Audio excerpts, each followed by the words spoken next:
40 degrés à l'ombre.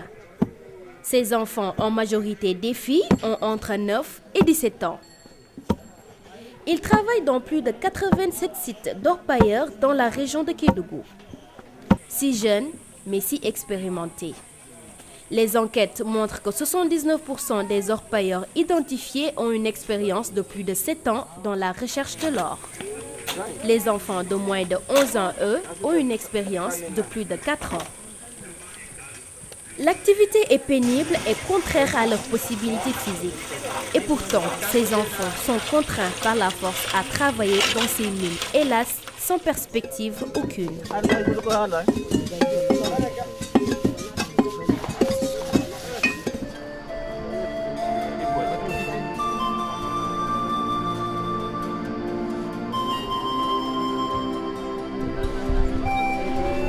Donc kadi ndaarimi tawi si tawi woni accitiri ni suka ɓana wonde ko min mari ma ko koto mari accitirimo ni tun wona e bandi sayi woni mi addimo ga hakkude ɗo e kamen no woɗɗi bon ko woni mi yiɗa yo payum yo sukka bonu dal quoi.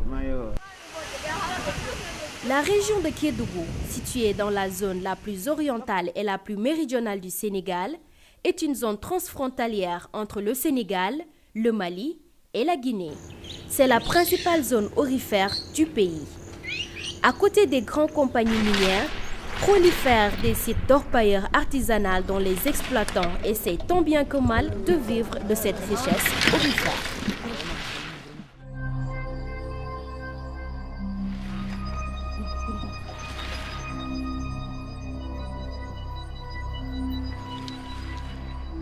Dans les Djoura, ce qu'on appelle un peu le proxénétisme, des enfants, des jeunes filles étrangères qui sont envoyées dans les Djoura, donc utilisées par d'autres personnes, donc pour en profiter économiquement. Donc, en quelque sorte, vraiment, il y a un problème de protection et de promotion des droits de l'enfant dans la région. Menen ka juraji ɗo golle ɗen no muusi ha sa yi meɗen woni ɗo ko angal no waɗe men jangani so men janguno men jottako no ɗo kono hande meɗen nisi ɗum ha sa yi men jangani condition ji ɗin ɗo no muusi ha ɓurti ko ɗum sa menen min meɗata accude ɓiɓɓe amen waɗa jankontel ɗi difficulté ji komin woni ɗo ɗe. Migrants et autochtones, familles et exploitants, tous intègrent dans leur main-d'œuvre les enfants dans cette recherche effrénée de l'or. Ils sont disséminés dans les puits ou damas du Djoura. Dans la chaîne d'exploitation, ils sont présents et à toutes les étapes. De l'exploitation au traitement des gravats pour en extraire de l'or. Et cette implication massive de ces enfants dans l'activité traditionnelle d'orpaillage n'est pas sans conséquences. Ils sont souvent victimes de blessures, d'épuisement de l'organisme, d'intoxication aux produits toxiques utilisés tels que le mercure et la cyanure et aussi d'affaissement de terrain et des éboulements. S'y ajoutent l'abandon scolaire, la maltraitance et les abus sexuels.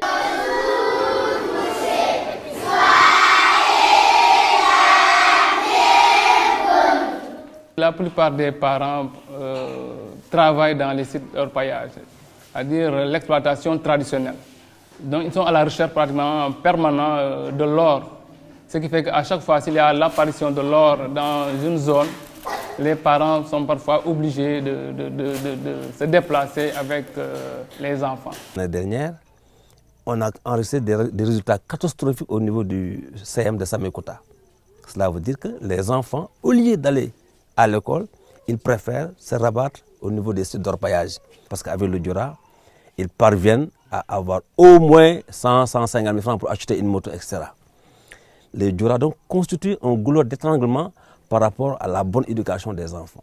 La situation de travail des enfants dans l'orpailleur traditionnel dans la région de Kédougou se classe parmi les pires formes de travail des enfants.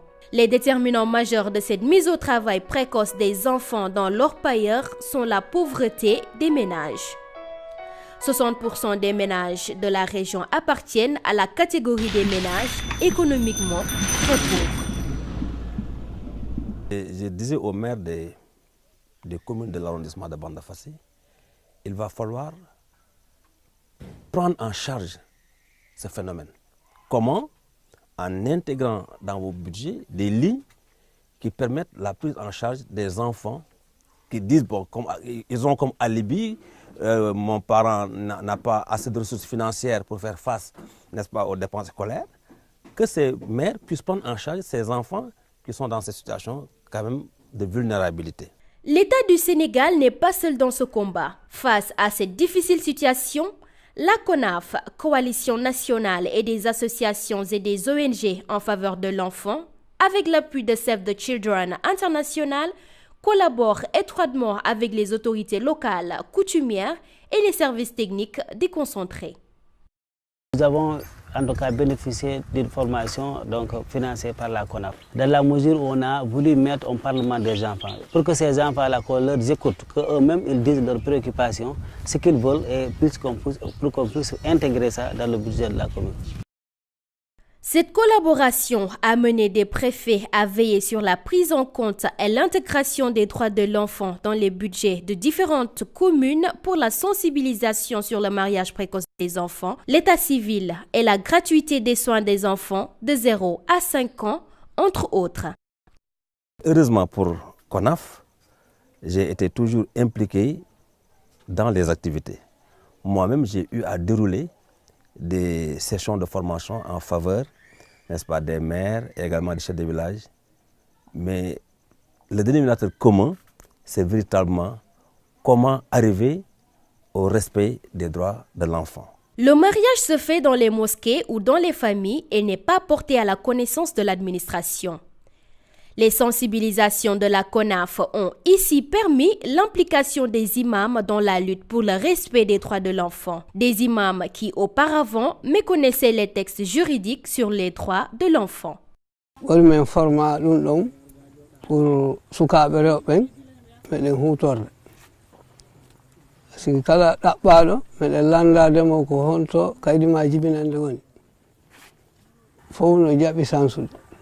Sabu hande wana jon galle kasare e cayɗen wana jon galle wana hayto tunni kala fottaɗo ɓiɗɗo debbo so heɓa duuɓi 17 e jaɓata humude dewgal ngal e jaɓatamo okkitirde.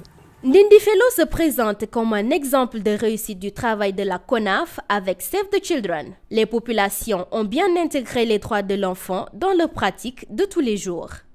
Cette fille a la chance de faire partie de celles qui ont échappé aux pratiques sociales néfastes dans cette localité. Ay ha jonta mi dabbaka fi babanko almami jonno mi la hidi jangude bay dinde fello reben fo janga jonno mi hidi menen ka jangude dinde fello ya pour no dinde fello yaarira yeso. Nous avons en tout cas bénéficié d'une formation donc financée par la CONAF. Et cette formation nous a permis d'abord au départ de réunir tous les leaders communautaires pendant 2 jours, donc pour pouvoir parler en tout cas de la protection des enfants, des mariages précoces, etc., etc. Cette formation donc nous a permis, une fois dans les villages, de faire une démultiplication. Parce que dans chaque village, on avait pris des leaders communautaires. Ce sont aujourd'hui ces leaders communautaires qui ont continué le terrain. CONAF est en train de faire un excellent travail, surtout au niveau de la commune de Dindéfelo. Moi, honnêtement, ce n'est pas pour jeter des fleurs, mais au niveau de la commune de Dindéfelo, je pense qu'on a tout stabilisé. En 2014 débute le processus de collaboration entre la CONAF et Sabodola Gold Operation, SGO. Un plaidoyer est fait afin de voir ensemble comment orienter la subvention de SGO allouée aux collectivités locales partenaires dans le cadre de la responsabilité sociale des entreprises pour financer la protection de l'enfant qui n'était pas prise en compte dans leur budget d'une part, mais aussi de voir comment CONAF SGO Save the Children peut aller dans le sens de construire ensemble des messages pour le respect et la promotion des droits de l'enfant et la mise en place avec d'autres acteurs d'une plateforme RSE pour l'enfance. La CONAF souhaiterait avoir cette collaboration pour renforcer les compétences des acteurs qui tournent autour de SGO pour pouvoir être encore plus regardant sur les subventions qui sont... Nous sommes vraiment honorés de vous recevoir aujourd'hui. Responsabilité sociétale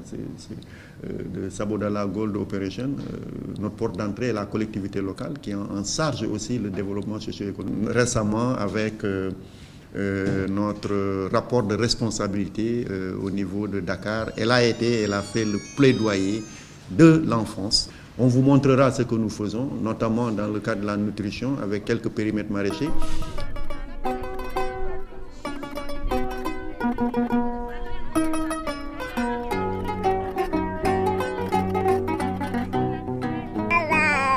min heɓi o projet ɗo ko Sabodala naɓe walli min ha min heɓi par ce que sa ñamani ko moƴƴi suka ma sellata an hoore ma sellata sa yiɓe addani men ɗum ko pour que min naftor min ñama ko moƴƴi min waɗna sukaɓe amen ko moƴƴi so min heeɓi hen min yeeya hen kadi komin ƴettan gurdam goɗɗam ko jiidani ñamdu amen nden to par ce que min wallitorto hundeji hewɗi so min ñami ha min haari min yeeya goɗɗum min sooda sabunde min huppa linci sukaɓe amen. Ce plaidoyer est en train de porter ses fruits. En 2017, SGO a mis en place un budget spécifique à la protection des enfants dans ces 5 communes partenaires. Grâce à cette société minière de Sabodala, ils nous ont mis en collaboration avec des partenaires et ils ont construit ce bâtiment pour la prise en charge des enfants. C'est un bureau qui, ici, on prend uniquement les enfants de 0 à 5 ans. La CONAF entend poursuivre sa mission en développant un partenariat tripartite. SGO, CONAF, collectivité territoriale, mais et avec les acteurs intervenant dans le domaine de l'enfance, dont les GIE des orpailleurs partenaires pour le signalement des enfants en situation de travail dans les sites. À dire à CONAF, on a pris un bon chemin, mais on n'est pas arrivé à destination. Parce que ce n'est pas tous les sites qui ont pris ça dans les mains. On a passé dans les endroits, on a sensibilisé, ils ont donné les informations. Mais ce n'est pas tous les sites qui sont comme là où nous sommes aujourd'hui présentement. C'est bon aussi que la fédération fait des tournées pour descendre dans les sites. Et là aussi, ça nous manque.